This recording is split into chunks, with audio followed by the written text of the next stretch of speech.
La Voix des Bulles présente le One A Club, le plus petit des vieux podcasts hebdomadaires.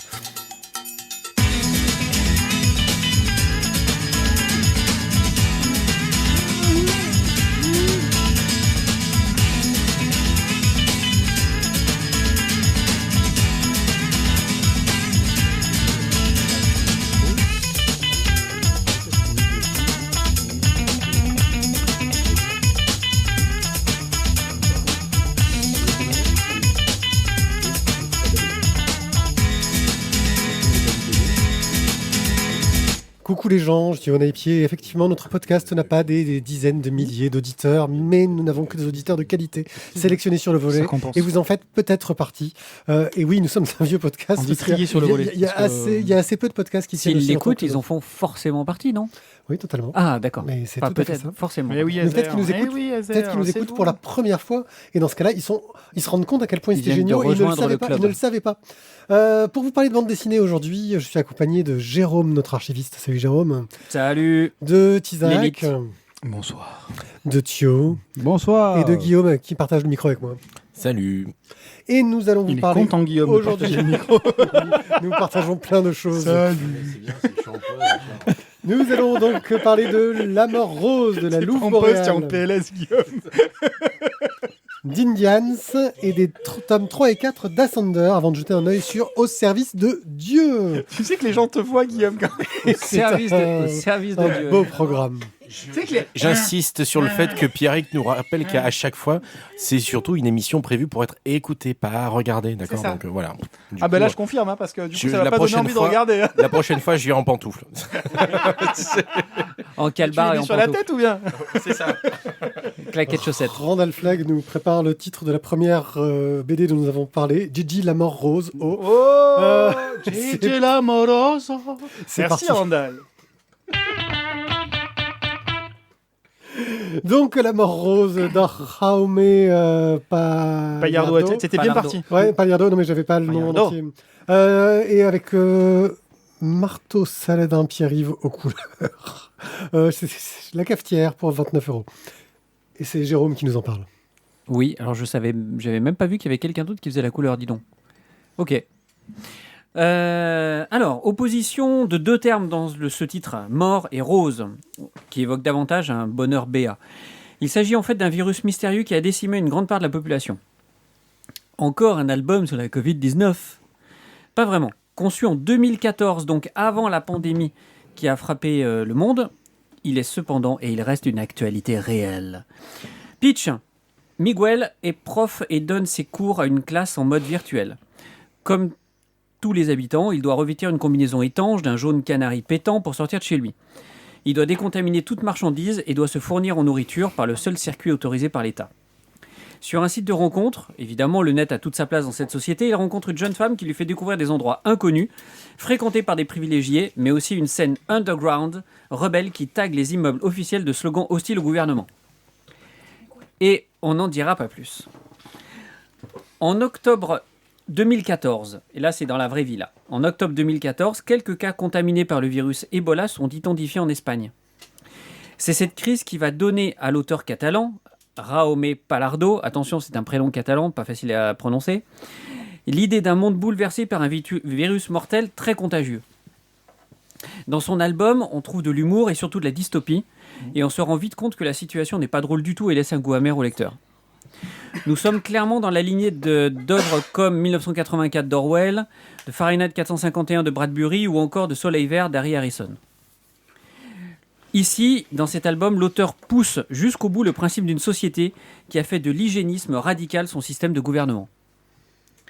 Il y montre toute l'étendue des réactions possibles face au pouvoir politique et à une dictature insidieuse que l'on découvre à travers le regard innocent du personnage principal, une innocence qui ne s'échappe cependant pas au système totalitaire. Rappelons aussi que 2014, c'est l'année de l'émergence du mouvement politique Podemos en Espagne. On pourrait reprocher à cet album un récit aux accents complotistes. Ça, je vous laisse découvrir à la fin.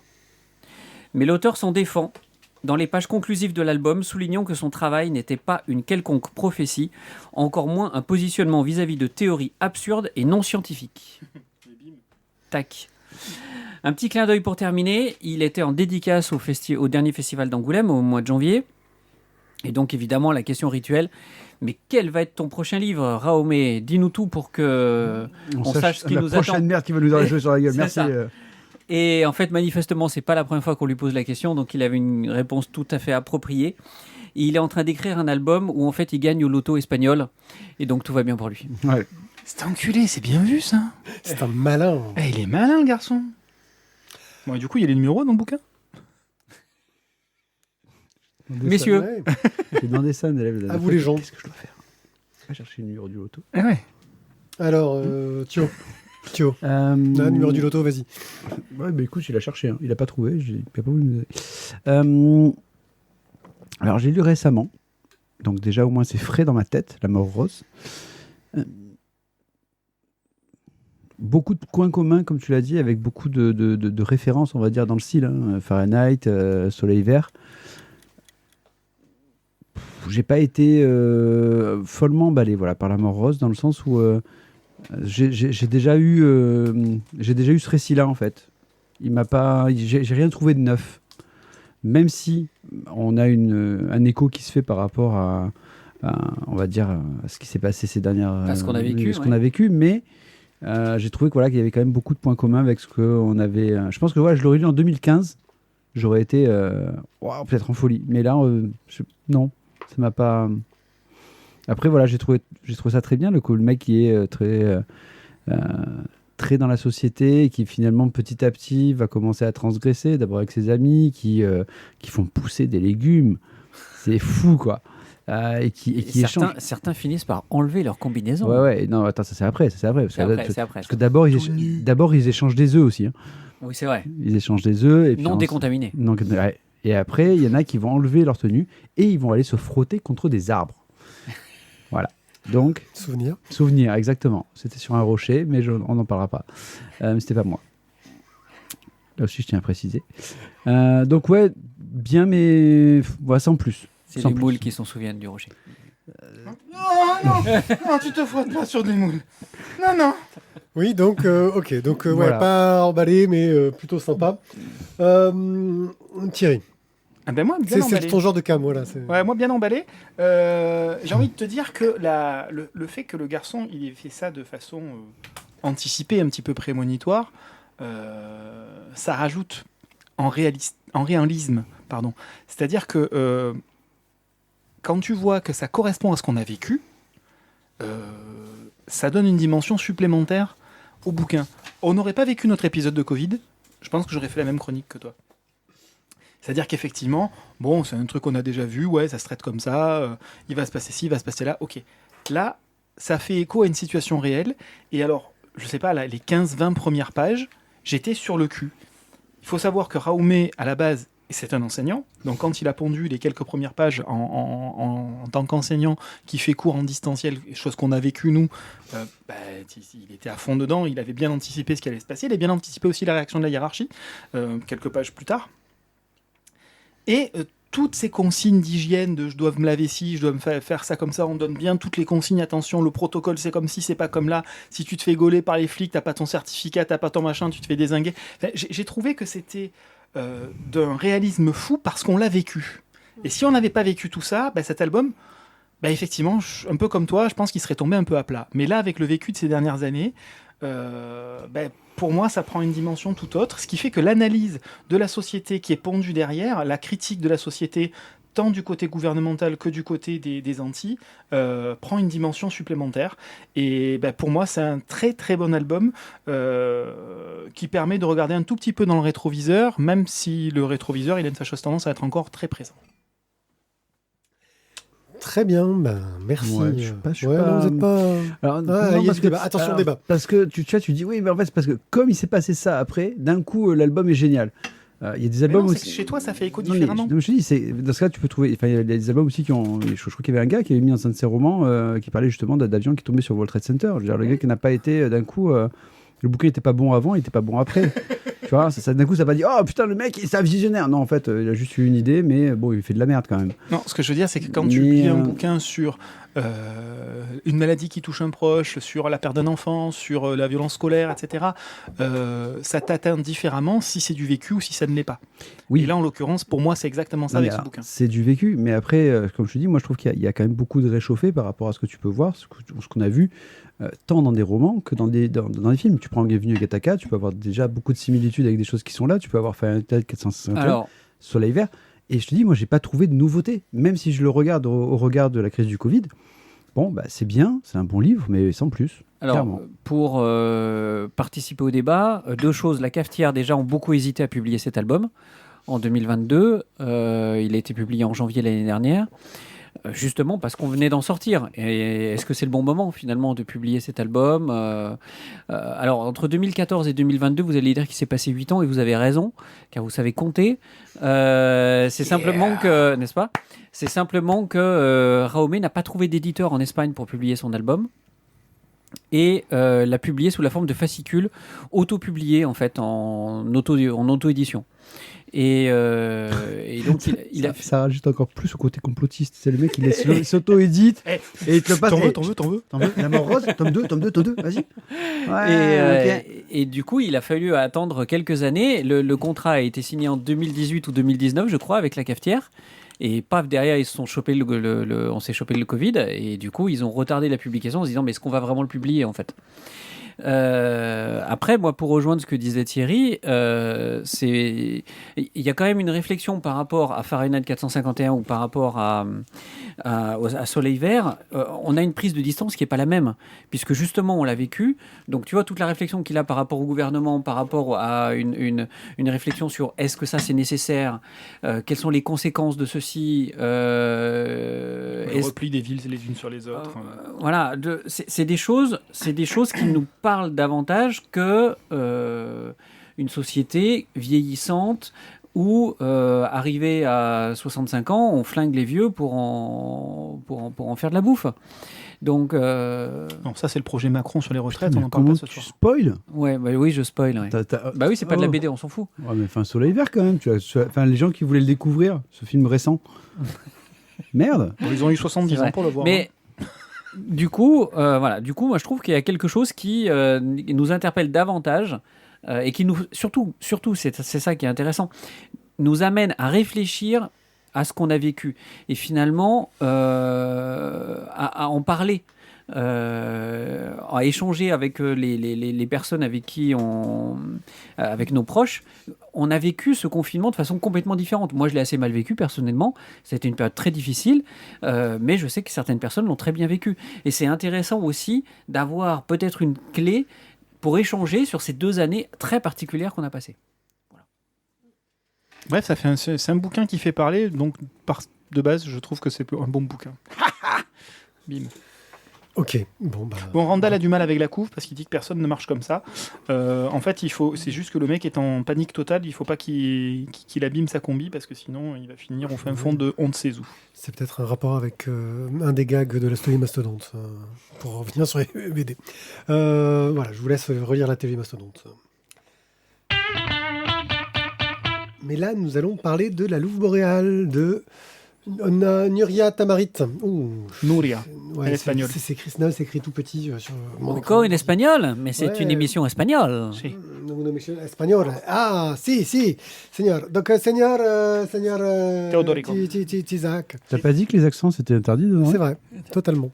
Voilà. D'accord. Michel Leb sort de ce corps. C'est vrai. Non, c'est pas vrai. Michel Leb, c'est juste un mec qui essaie de parler espagnol en étant français. Quoi. C'est juste triste. Bon, parle-nous un peu de ce livre avant que ton temps soit écoulé. On va suivre une tentative d'orpailleuse face à la tyrannie des méchants hommes. Et tout ça dans le Klondike. Alors, on va suivre Johanna. Elle n'a rien à perdre, elle se cherche un but dans la vie et puis elle entend parler dans le Grand Nord, d'une espèce d'Eldorado où tout le monde part, on est à la fin du 19e siècle. La fortune n'est pas loin, il y a juste à tendre la main apparemment. Bon, on est quand même dans le Grand Nord, donc il paraît qu'il faut un petit peu se préparer. Donc il faut organiser son expédition et ça va pas être joyeux tous les jours. Bref, Johanna troque des pots tannés contre des armes, des raquettes, des vivres. Et elle s'enrôle auprès d'un gars qui va les conduire jusque dans ce Grand Nord, un certain Matwé, qui est donc un homme qui monte cette expédition. Omar Matwé? Ouais, je l'ai vu dans tes yeux. Mathieu. Je te connais trop. Bref, au moment du départ, Johanna s'aperçoit qu'elle s'est faite berner et que Matwé est parti sans elle. Et donc, bien sûr, elle compte pas en rester là. Elle s'est préparée, elle a envie de partir. Donc, elle part, en fait, simplement sur les traces de Matwé plutôt que d'être avec Matwé. Et elle retrouve d'abord l'une des participantes, une certaine Tala, une jeune fille qui, en fait, avait servi de rabatteuse, et c'est elle qui l'avait orientée vers Matwé. Et qui, elle aussi, s'est retrouvée abandonnée sur le bord de la route, contrairement à ce qu'avait dit un certain président. Et apparemment, cette jeune fille, Tala, connaît bien la région. Donc Johanna, de toute façon, n'a pas beaucoup de chance, pas beaucoup d'autres choix. Elle décide de la suivre, mais quand même en gardant une forme de distance par rapport à tout ça, elle reste vigilante. Elle rencontre également une chienne qui est maltraitée par l'un des hommes du groupe, puisqu'elle reste à distance du groupe de Matwé, libère la chienne de ses chaînes, en malheureusement devant lui sectionner une patte. Donc on se retrouve avec un chien à 3 pattes, en espérant que le scénario fasse pas pareil. Et donc elle lui fait un bandage, elle gagne un compagnon de voyage, et elle est toute contente d'avoir un petit peu de compagnie malgré tout. Le territoire est rude, est austère, et Johanna, la chienne, sont quand même assez tiraillées par la faim. C'est quand même un sujet assez prégnant dans ce bouquin. Et elle se nourrit de ce qu'elle trouve, des racines, parfois un petit lapin qui a été récupéré par la chienne, etc. Et pendant ce temps-là, le groupe avance, et Tala décide de rejoindre le groupe. Mais le Matwé est sans pitié, il la maltraite sévèrement. Il maltraite également une vieille femme, une vieille indienne qui est censée être guérisseuse, et au pas. J'en dis pas plus sur le scénario, parce qu'après on est sur du petit conflit. Toujours est-il qu'à L3, peuvent-elles infléchir leur triste destin? Peut-être même qu'elles auront droit à une aide de la nature, de la forêt, à travers ce que l'on voit sur la couverture, à savoir une louve, la louve boréale.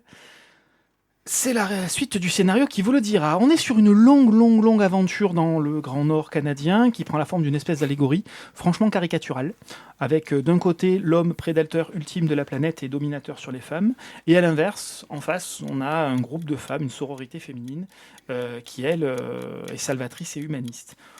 C'est un tout petit peu caricatural plus, voire un peu lourdeau à mon sens. Les hommes sont moches, laids, cupides, obstinés, malhonnêtes, crétins, alors que les femmes sont courageuses, solidaires, humanistes, sages, intelligentes. Bref, c'est en partie vrai quand même, on va pas se mentir. Et altruiste. Mais bon, disons que c'est un petit peu gros.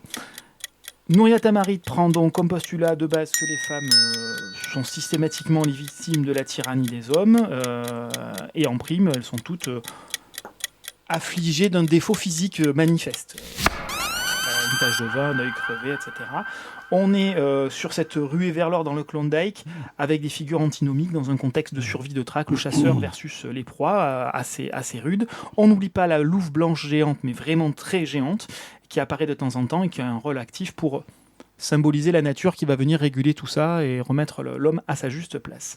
La démonstration est un petit peu longuette comme ma chronique. C'est assez convenu finalement dans cette approche.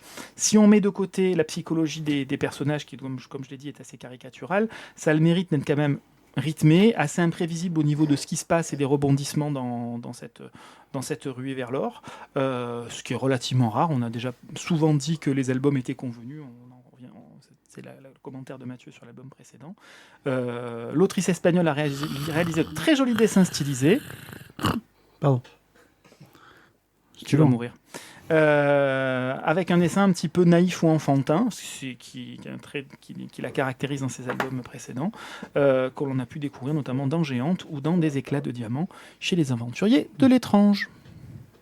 Alors c'est quand même énorme, parce que je crois que c'est la première fois que dans une de tes chroniques, tu utilises 3 fois le mot longue. Et nous, ça fait des années qu'on me dit que tes histoires sont longues, tu vois, déjà, tes choix sont longs.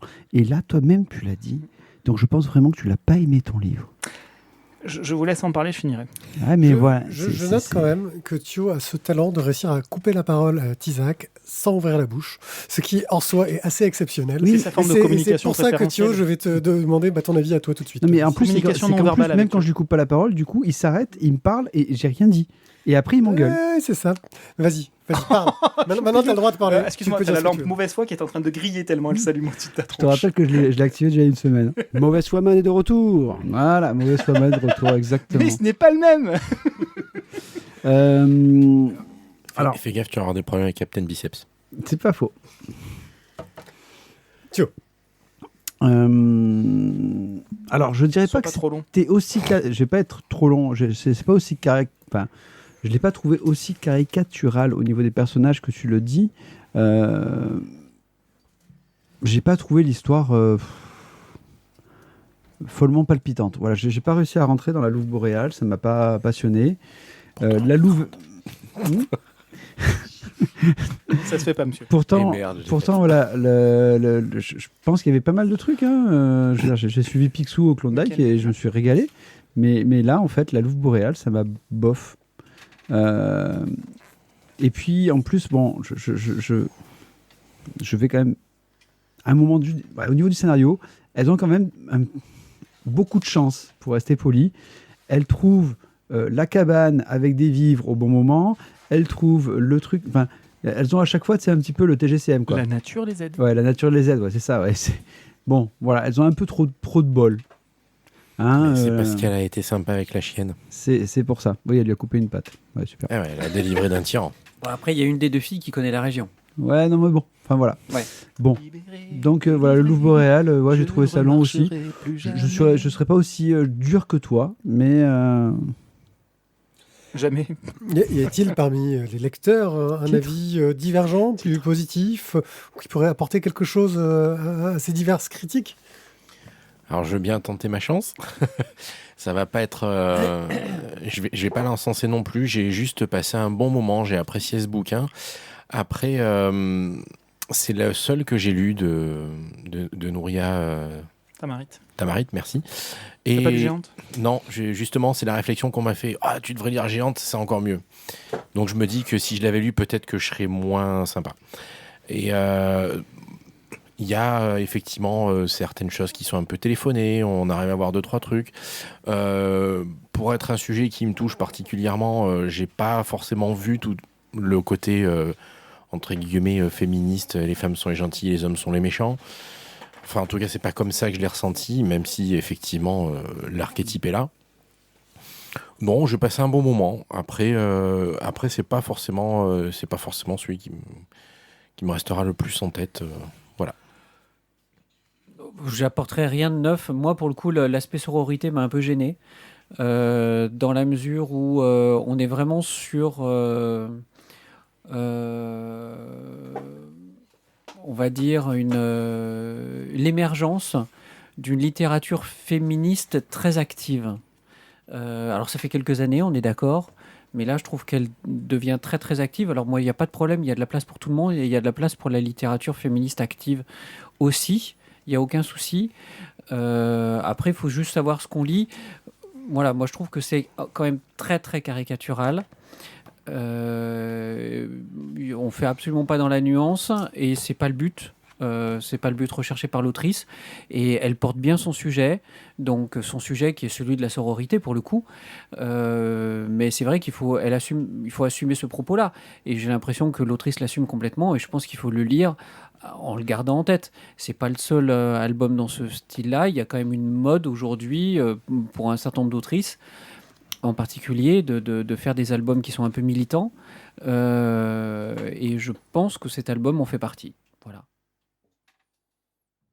Ok, la Louve boréale de Nouria Tamarit chez Sarbacane pour... Et il y a mon écran qui n'arrête pas de tourner dans tous les sens pour que j'arrive pas à lire. Pour 28 €.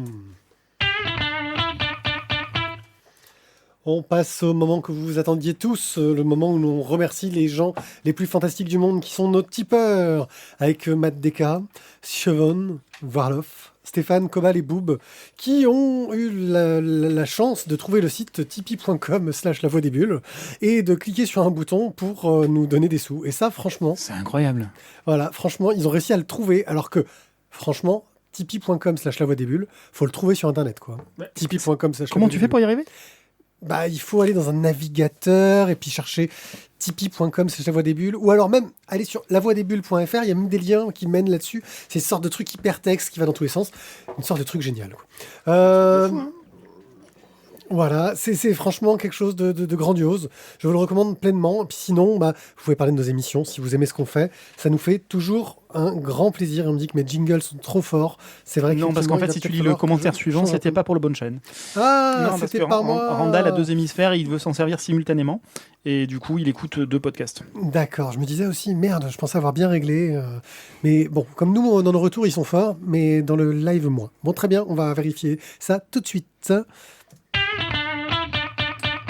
En parlant d'Indians, une bande dessinée que notre cher Guillaume a tellement aimé qu'il va pouvoir nous donner le nom et la biographie de tous les auteurs qui y ont participé. En moins de 8 secondes.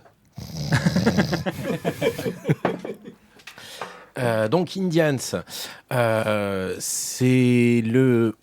enfin, non, c'est pas tout à fait... C'est le même principe que Go West.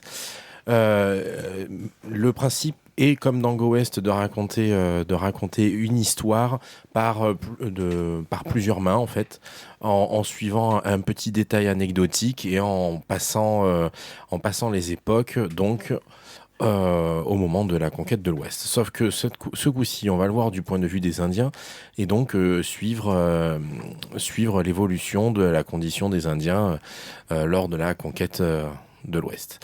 Alors, c'est un peu compliqué de faire un pitch complet puisque c'est une succession de petites histoires. Certaines font 5-6 pages, d'autres n'en font que 2 ou 3. Comme dans Go West, ils ont invité tout un tas d'auteurs qui sont absolument pas manchots. On aime ou on n'aime pas les styles, mais quand même, ils ont fait venir un beau cast. Ils dessinent super bien d'une seule main. Oui, voilà. Ils ont mais ta gueule, en fait. Putain, t'as vu, c'est chiant, hein. Donc voilà, c'était sympa. Allez, et ben, à vous. Qu'est-ce que vous en avez pensé, en fait? Moi, si vous voulez les auteurs, je suis... Ah, merci. Non, mais je vais pas toute la faire, en fait. Okay. Non, il y en a trop. Donc voilà, on a quand même un très très beau casting et donc tout un tas de petites histoires très sympas à lire. Même si, comme dans Go West, moi j'ai du mal avec ce genre de format où on a des ellipses au milieu, on a une succession de petites histoires. J'aime bien quand même le côté un peu suivi qu'on a dans une BD ou dans une série et qui est difficile de se retrouver dans ce genre de format. Mais à part ce goût personnel-là, pour moi, l'album est vraiment bien, en fait. J'ai vraiment passé un super moment et je pense que c'est quelque chose qui vaut le coup d'œil. Voilà. Alors moi, j'avais mieux préféré quand même le premier parce que je trouvais justement qu'il y avait un petit peu plus de liens dans les histoires. On avait, je crois que c'est le fil rouge, c'était une montre, non? C'est ça. Qui faisait le fil rouge dans le premier et qui faisait peut-être, voilà, je trouvais qu'il y avait un petit lien un peu plus fort en fait entre les histoires, mais graphiquement, voilà, moi je me suis quand même grandement régalé et même s'il y a un petit peu moins de loin que dans Go West, un très bon moment et je trouve que Indians, voilà, c'était bien d'avoir, on va dire, les deux versants finalement de l'histoire et c'est ce qu'explique Tiburce, je crois, sur Tiburce et je sais plus qui. Ils sont deux, Hervé et Richet. Voilà, ils ont voulu en faire un deuxième et non, je trouve que c'était une très bonne idée. Votre avis? Un moment de lecture certes long, certes dense, parce que quand même assez verbeux en fonction des histoires. 4 fois le mot long. Ouais.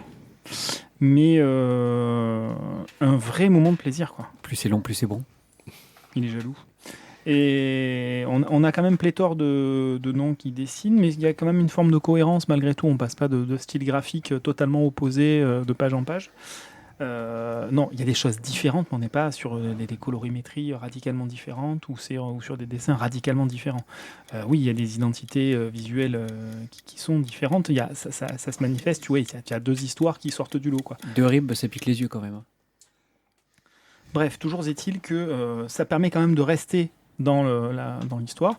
Le fil rouge, effectivement, est un peu plus ténu, mais en fait, c'est une espèce de fil rouge de filiation. Oui, on suit une famille, en fait. Enfin, on suit différentes générations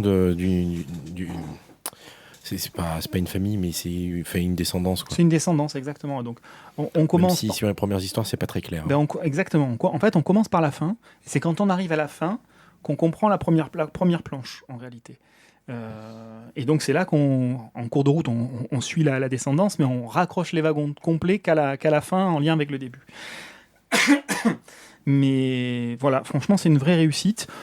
Voilà, encore une fois, un peu dense au niveau de la quantité d'écrits, mais c'est un vrai plaisir à lire malgré tout, et en plus extrêmement bien documenté. Ça retrace de façon synthétique les exactions entre les Blancs et les Indiens. Voilà, c'est un vrai témoignage. Bon, moi je vais casser un peu l'ambiance, j'ai pas trop aimé en fait. C'est pas que j'ai pas aimé du tout, j'ai passé un bon moment aussi. T'as trouvé ça trop long peut-être? Alors j'ai trouvé ça long. Ah oui. Je suis hyper déçu parce que malgré tout, Tibur Sauger, c'est un de mes auteurs préférés et il ne dessine pas dans cet album. Non mais attends, sur la couve, quand même, c'est quand même son nom qui apparaît juste au-dessus du titre. Et alors, certes, il est directeur de cette enfin, directeur de collection, c'est un bien grand terme, mais en tout cas, il chapeaute ce projet-là avec Go West et avec Indians. Mais moi qui suis un fan absolu de Tibur Sauger pour son style graphique, je suis quand même déçu qu'il dessine pas ne serait-ce qu'une seule planche. Et je reconnais que c'est pas ma came d'avoir des toutes petites histoires comme ça. Donc je trouve qu'aucune histoire n'est vraiment développée, c'est un peu dommage. Moi je reste à chaque fois un peu sur ma faim, même si voilà, on a quelques fulgurances et il y a quelques passages qui sont vraiment très très intéressants sur le massacre de Wounded Knee ou certains personnages historiques qui sont intéressants. Ou le traitement des Indiens par l'homme blanc avec les traités qui ne sont jamais respectés, etc., etc. Il y a quelques fulgurances, mais qui sont noyées pour moi dans un album qui ne me convient pas en termes de forme. Et là, je parle bien de la forme uniquement. Juste une petite remarque, il y a quand même pas mal de scènes de massacre.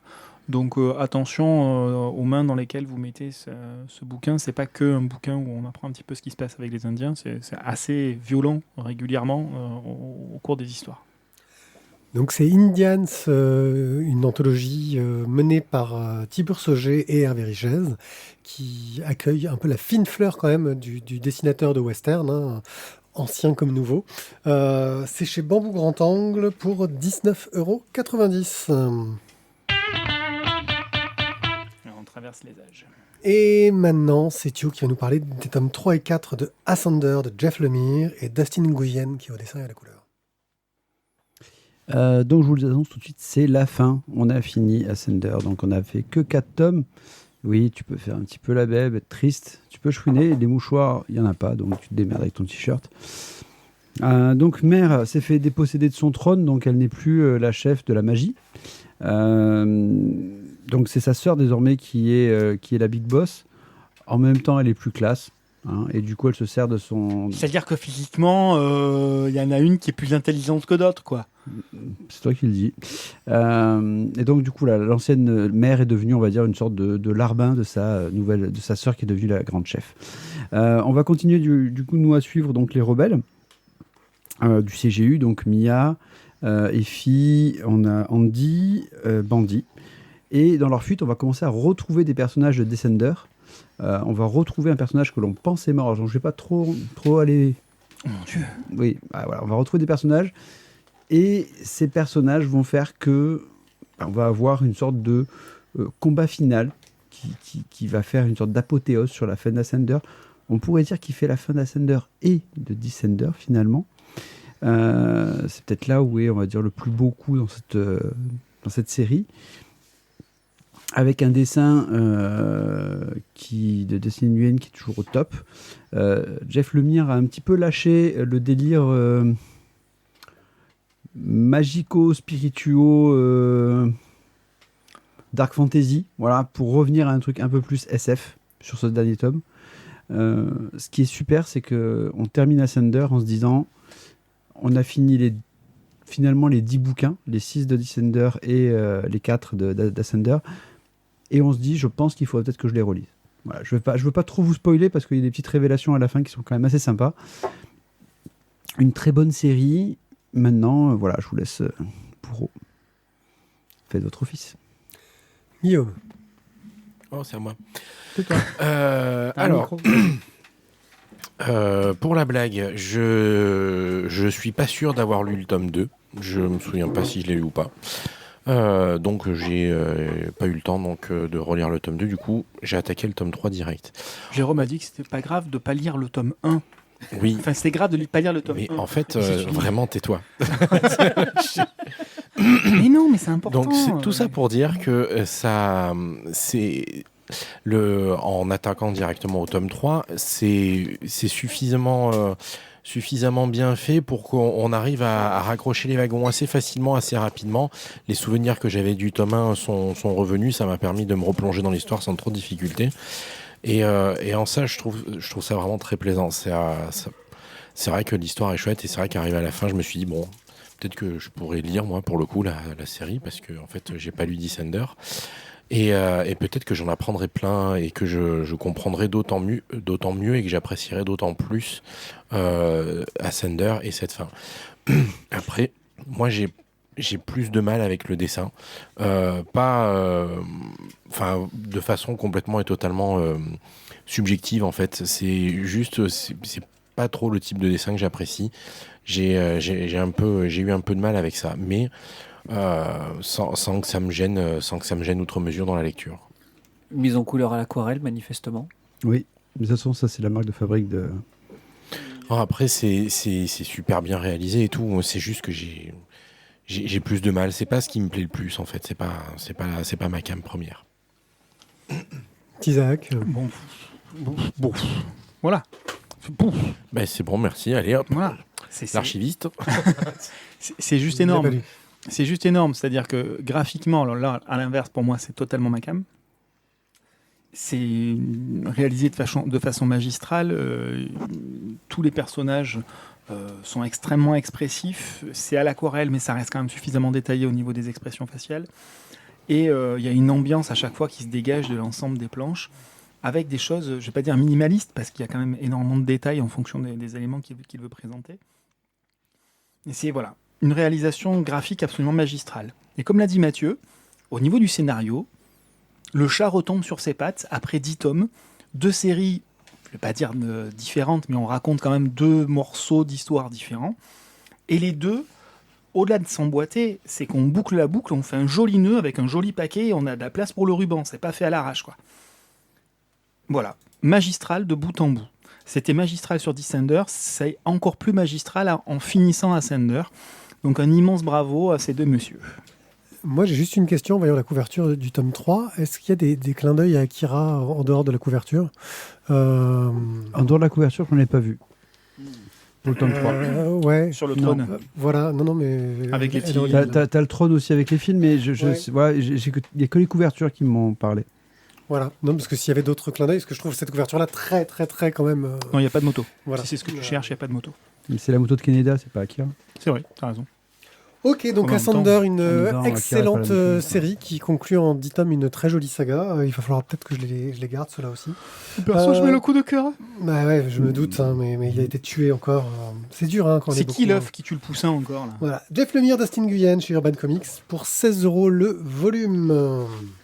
Bah c'est attends, il est négociation là. Lui là-bas, il dit qu'il dit pas non. Il dit qu'il dit pas non. Donc en fait, Je sais pas, moi, il m'a dit qu'il avait pas aimé le dessin et tout. Oui, j'ai dit que c'est pas ma cam, mais il reconnaît le chef-d'œuvre. pour reprendre les termes de l'autre là-bas, là en face,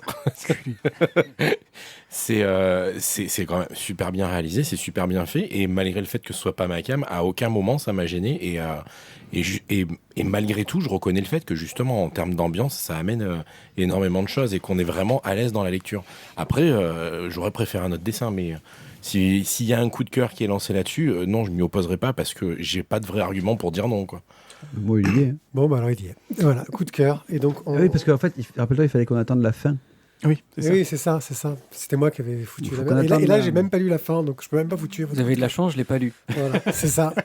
Et ils ont fait exprès de le mettre au programme de cette émission, voilà, et d'avoir du mal à te le passer. Bon, on en était où? Ah oui, là. Un œil sûr. Sur Ordre de Dieu, une série sur Disney+, avec Andrew Garfield, entre autres, et Sam Worthington, et Daisy Edgar Jones, dont va nous parler notre cher Thio. Mais qu'est-ce que c'est que cette histoire? Alors, Sur Ordre de Dieu est une série donc, qui est tirée d'un livre de John Krakauer. Voilà, c'est comme ça c'est dit. On est en juillet 1984. Les habitants d'une petite ville mormone de l'Utah découvrent avec horreur donc, le décès de Brenda Lafferty et de sa fille de 15 mois, Erika. Et ça va être donc l'inspecteur de police frère Payer, donc Payer, mais je vous dis pourquoi frère, parce qu'en fait, comme ils sont tous mormons, quand ils se parlent, ils se croisent tous déjà à l'église, donc ils se connaissent tous. Et donc des fois, c'est frère Payer, et c'est pas juste inspecteur Payer pour certains. Il va être aidé dans son enquête par un autre enquêteur qui s'appelle Gil Tabat, qui lui est en fait Gil Tabat, qui est un Indien. Donc lui, en fait, il n'a pas de croyance. Il trouve même qu'a priori, je pense qu'il est même contre Dieu, en fait, et que les Mormons sont un peu ridicules. Mais bon. En fait, l'enquête donc, va nous faire, au cours des 7 épisodes de la série, va nous faire lentement avancer vers le côté sombre de toute croyance. Au départ, on se dit donc c'est un meurtre, donc forcément à qui on pense? Au mari de Brenda. Surtout en plus qu'on le retrouve quasiment une demi-heure après que l'inspecteur arrive dans la maison où le crime a eu lieu. Il apparaît devant la maison recouvert de sang. Donc ils se disent enquête facile. C'est un indice? Ouais, je crois que là c'est bon, on est bien. ODIL? Voilà. Et donc, mais finalement, en commençant à enquêter, à fouiller, à gratter, il découvre que l'histoire est beaucoup plus complexe que ça. Et on va rentrer vraiment dans... ça va pousser l'inspecteur Payer donc, à se poser des questions dans sa foi, sur son église. Et même, c'est aussi un questionnement sur la construction des États-Unis, parce qu'on va avoir beaucoup de flashbacks qui vont être faits entre le début de la religion mormone avec Jonathan Smith et Brigham Young, qui sont en fait donc les deux, on va dire, deux premiers prophètes de l'église mormone, et la scission qu'il y a eu entre les polygames et les monogames chez les mormons. Donc voilà, ça c'est... J'ai choisi mon camp. Eh ben tu serais mort. Bon. Ouais. Je t'ai pas donné mon camp. Ouais, mais c'était dur. Ouais, bah trop. Enfin bon. Non, pas tout. Garde-le pour le off, celui-là, ça va faire trop mal.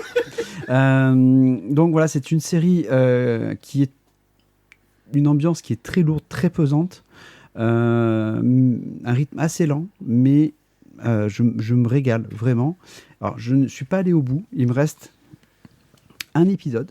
Mais en fait, comme j'ai écouté un podcast qui parlait justement de religion, et qui ont parlé de la religion mormone et qui ont justement cité Au service de Dieu, je sais déjà qui est le meurtrier, parce que c'est tiré d'une histoire vraie.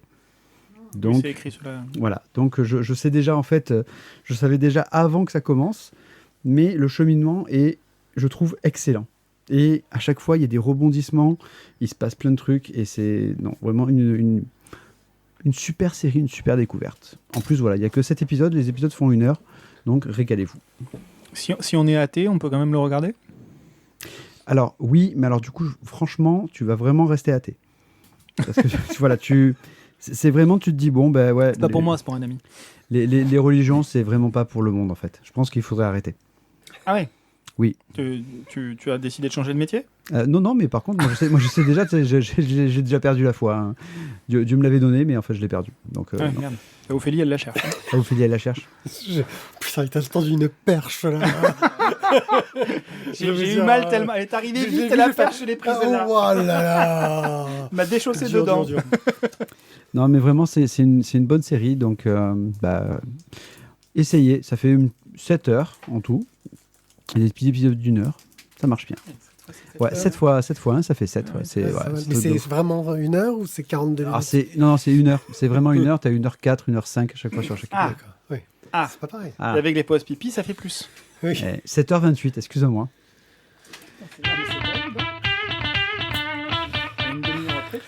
Merci de nous. Ophélie la cherche, c'est le titre. Je voulais mettre long dans le titre à un moment donné. Je pense que j'ai trouvé un truc avec long parce qu'on a été très. Bah, la cherche longue. Ouais, Ophélie cherche la longe, mais. Non, tu n'es pas là. Voilà, bref. Merci de nous avoir écoutés. On se retrouve, comme d'habitude, tout de suite pour ceux qui sont dans le live et la semaine prochaine. Et restez avec nous, le meilleur. Ne vous inquiétez pas, ça sera pas trop long. Ouais, voilà. Non, mais on est pas mal niveau timing là sur ces émissions. On est très bien. On est plutôt très propre. Ça doit être parce que 22h58, on est dans notre timing. 1 heure par épisode, on est parfait. Ouais, c'est pas mal. Franchement, merci encore de nous avoir écoutés. N'hésitez pas à laisser des commentaires sur le moyen que vous utilisez pour nous écouter, genre Apple Podcast ou Spotify, ou je crois même qu'on est sur Deezer, ou Podcast Addict. Ça fait toujours plaisir les commentaires, on en a très très peu.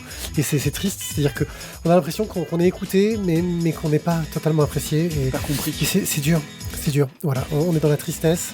Dans la Guillaume, douleur. je sens que ça le touche. Et ouais, Guillaume est totalement. Parlez-moi de moi, y'a que ça qui m'intéresse. Bon, merci encore à tous et on se dit à très bientôt. Ciao. C'est influenceur. Au revoir. Au revoir. Alors, le problème, c'est que c'est une référence à. C'est pas une chanteuse belge. C'est une cordine.